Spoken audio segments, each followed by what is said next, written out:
Student, welcome back to the lecture series of power electronics. पिछले video में हमने discuss किया था कि एससीआर को किस तरह से टर्न ऑन किया जाता है और किस तरह से हम इसे टर्न ऑफ कर सकते हैं। ओके, तो हमने उस वीडियो में देखा था कि एससीआर को अगर टर्न ऑन करना है तो इसके लिए हमें एक जो सिंपलेस्ट मेथड है वो है गेट ड्राइव मेथड। ओके, जिसके बारे में आज हम डिस्कस करने वाले हैं। तो ये जो गेट ड्राइव मेथड है उसके बारे में हमने डिस्कस किया था कि जब हम गेट टर्मिनल पे एक छोटा सा पावर सप्लाई या फिर पोटेंशियल डिफरेंस क्रिएट करवाते हैं तो ये जो हमारा गेट टर्मिनल है इससे एक करंट फ्लो होता है जिसको हमने बोला था आईजी। Okay, gate current.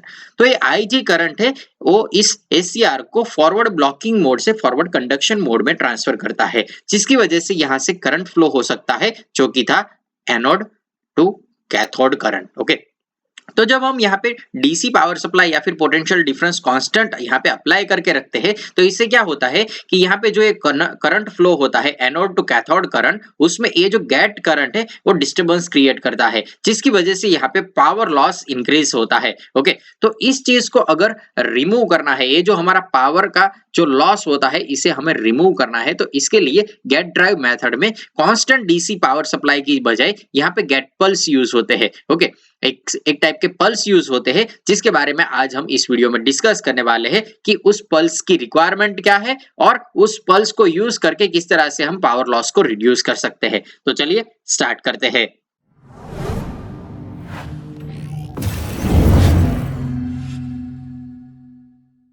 जब हम यहाँ पे constant DC power supply use करते हैं तो इससे जो करंट फ्लो होता है आईजी करंट, वो आईजी करंट इस एनोड कैथोड करंट में थोड़ा सा डिस्टरबेंस क्रिएट करते हैं, जिसकी वजह से यहाँ पे पावर लॉस होता है। इसकी बजाय यहाँ पे अगर हम कोई एनालॉग सर्किट से पल्स जनरेटर अप्लाई करते हैं तो वो पल्स जनरेटर क्या करेगा, कुछ इस तरह से पल्स क्रिएट करेगा, जिसको अगर हम यहाँ पे गेट टर्मिनल पे अप्लाई करेंगे तो ये जो हमारा पल्स है उसकी वजह से जो करंट फ्लो होगा उससे हमारा एससीआर टर्न ऑन होगा। ओके, और एक बार एससीआर टर्न ऑन हो जाता है तो आपको पता है कि एक बार एससीआर टर्न ऑन हो जाएगा तो उसे कोई पल्स की रिक्वायरमेंट नहीं रहती है। फिर उसे टर्न ऑफ करने के लिए हमारे पास दो मेथड है, natural commutation based method and second one that is force commutation based method, जिसके बारे में हमने प्रीवियस वीडियो में डिस्कस कर लिया है। ओके, तो जब हम इस तरह से पल्स यूज करते हैं तो उस पल्स से हमारा जो गेट करंट है वो बहुत ही शॉर्ट टाइम पीरियड के लिए फ्लो होता है, जिससे इस एनोड कैथोड करंट में कोई ज्यादा डिस्टरबेंस नहीं होता है और जो पावर लॉस है उस पावर लॉस को रिड्यूस कर सकते हैं। तो यहाँ पे हम थोड़ा सा चेंज कर देते हैं। ओके, ये जो हमारा कांस्टेंट डीसी पावर सप्लाई था उसकी जगह यहाँ पे हम फॉर एग्जांपल कोई एक पल्स जनरेटर यूज करते हैं। Okay, for example analog electronics में आपने पढ़ा होगा कि आप 555 से एक पल्स जनरेटर डिजाइन कर सकते हो। अगर 555 टाइमर आईसी है, उस 555 टाइमर आईसी को आप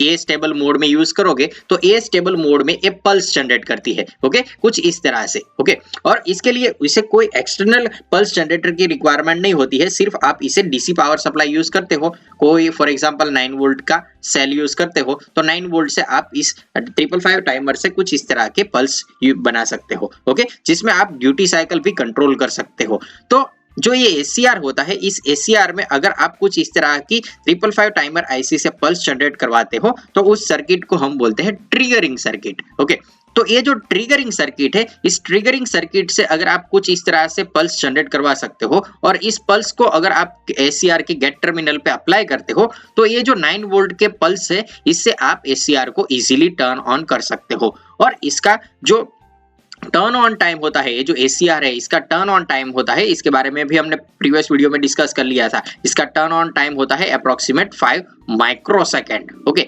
यानी कि बहुत ही शॉर्ट टाइम पीरियड में हमारा एससीआर है वो टर्न ऑन हो जाता है। तो आफ्टर 5 माइक्रोसेकंड हमारा जो एससीआर है वो टर्न ऑन ही रहेगा। तो यहाँ पे जो हमें ये जो पल्स की विड्थ रखनी है वो लेस देन 5 माइक्रोसेकंड रखनी है। ओके, और इससे हमारा एससीआर है वो टर्न ऑन हो सकता है। ओके, तो ये सारे एडवांटेजेस है पल्स को यूज करने के, क्योंकि यहाँ पे हम एक बार एससीआर को ऑन कर लेते हैं तो यहाँ पे अभी हमें कोई पल्स की रिक्वायरमेंट नहीं रहती है। ओके, और जब हम यहाँ पे constant DC power supply use करते थे तो उसकी वजह से क्या होता था, यहाँ पे पावर में लॉस मिलता था, यानी कि डीसी कांस्टेंट यूज करने से यहाँ पे पावर लॉस होगा। ओके, तो इस चीज को हम इस पल्स जनरेटर की मदद से रिमूव कर सकते हैं। अगर इस ट्रिगरिंग सर्किट को हमें एससीआर के हाई पावर से आइसोलेट करना है तो हम सिंपली आइसोलेशन ट्रांसफार्मर का यूज करके इसे आइसोलेट कर सकते हैं, क्योंकि यहाँ पे जो हमने पल्स यूज किए हैं उसमें हमें ऑन ऑफ कंटिन्यूअस मिलता है। ओके, अगर हम यहाँ पे constant DC power supply use करते और उस कांस्टेंट डीसी पावर को इस एससीआर के मेन पावर सप्लाई से अगर हमें आइसोलेट करना है तो हम सिंपली ट्रांसफार्मर का यूज करके उसे आइसोलेट नहीं कर सकते, क्योंकि ट्रांसफार्मर डीसी पे नहीं वर्क करता है। ओके, तो अगर हम यहाँ पे पल्स ट्रिगरिंग सर्किट का इस्तेमाल करते हैं तो पल्स ट्रांसफार्मर की मदद से हम इजीली इस एससीआर को ट्रिगरिंग सर्किट से आइसोलेट भी कर सकते हैं। तो अभी चलिए देख लेते हैं कि ये जो पल्स यूज करते हैं हम, उस पल्स की रिक्वायरमेंट क्या होती है। ये जो हमारी गेट ड्राइवर सर्किट है 555 बेस्ड, फॉर एग्जांपल हम गेट ड्राइवर सर्किट बनाते हैं तो इसकी ट्रिगरिंग सर्किट की रिक्वायरमेंट क्या होती है, जिसके बारे में आज हमें इस वीडियो में देखना था, requirements of gate drives. Okay, तो बेसिक जो रिक्वायरमेंट है वो आपको ये जो आपका एससीआर होता है इस एससीआर के डेटा शीट से पता चलेगी। ओके, जो भी मैन्युफैक्चरिंग कंपनी इस एससीआर को बनाती है, मैन्युफैक्चरिंग करती है, उसकी एक डेटा शीट होती है, एक मैनुअल होता है जिसके रिगार्डिंग जिसमें से आपको बहुत सारी इंफॉर्मेशन मिल सकती है कि यहाँ पे जो आप गेट ट्रिगरिंग सर्किट यूज करने वाले हो उसमें जो गेट पल्स है उसकी मिनिमम रिक्वायरमेंट क्या है और मैक्सिमम यहाँ पे आप कितनी वैल्यू रख सकते हो। तो यहाँ पे आपको देखना है कि maximum power, voltage and current. Okay, अगर आपको अच्छे से इस एससीआर को टर्न ऑन करवाना है तो यहाँ पे जो आप गेट ड्राइवर सर्किट यूज करने वाले हो उसमें आपको देखना पड़ेगा कि यहाँ पे जो ये आपके गेट पल्स है इस गेट पल्स में मैक्सिमम पावर कितना रख सकते हैं, maximum voltage and maximum current कितना रख सकते हैं। ओके, इससे ज्यादा अगर आप पावर, वोल्टेज या करंट अप्लाई करोगे तो इससे क्या होगा, ये जो आपका एससीआर है वो एससीआर डैमेज हो जाएगा। ओके, तो आपको जितनी लिमिट दी गई है उतनी लिमिट में ही आपको यहाँ पे गेट पल्स क्रिएट करवाने हैं और उस गेट पल्स को इस गेट टर्मिनल पे अप्लाई करवाने हैं। ओके, तो ये फर्स्ट रिक्वायरमेंट है कि आपको देख लेना है कि जो आप एससीआर यूज करते हो उस एससीआर में maximum power, voltage and current कितना रख सकते हो। ओके, इस गेट ट्रिगरिंग पल्स के लिए जो ये पल्स क्रिएट करवाते हो उस पल्स में जो ये विड्थ है, इस पल्स की जो ये विड्थ है इसकी मैक्सिमम एंड मिनिमम आपको लिमिट देखनी है। ओके, अगर आपको यहाँ पे एससीआर को टर्न ऑन करने के लिए 5 माइक्रोसेकंड की रिक्वायरमेंट है तो आपका जो गेट पल्स है वो अगर आप 1 माइक्रोसेकंड का यहाँ पे अप्लाई करोगे तो शायद हो सकता है कि आपका एससीआर टर्न ऑन ना हो। ओके, तो यहाँ पे आपको ये भी देखना है कि मैक्सिमम हम यहाँ पे गेट पल्स की विड्थ कितनी रख सकते हैं और मिनिमम विड्थ कितनी रख सकते हैं। इसके लिए आपको यहाँ पे जो ये आपकी ट्रिगरिंग सर्किट है, फॉर एग्जांपल 555 बेस्ड आप यहाँ पे ट्रिगरिंग सर्किट डिजाइन करते हो तो यहाँ पे जो ये आपका पल्स है इसकी ड्यूटी साइकिल कंट्रोल करनी पड़ेगी। आपको पता होगा duty cycle is equal to T on divide by total time period.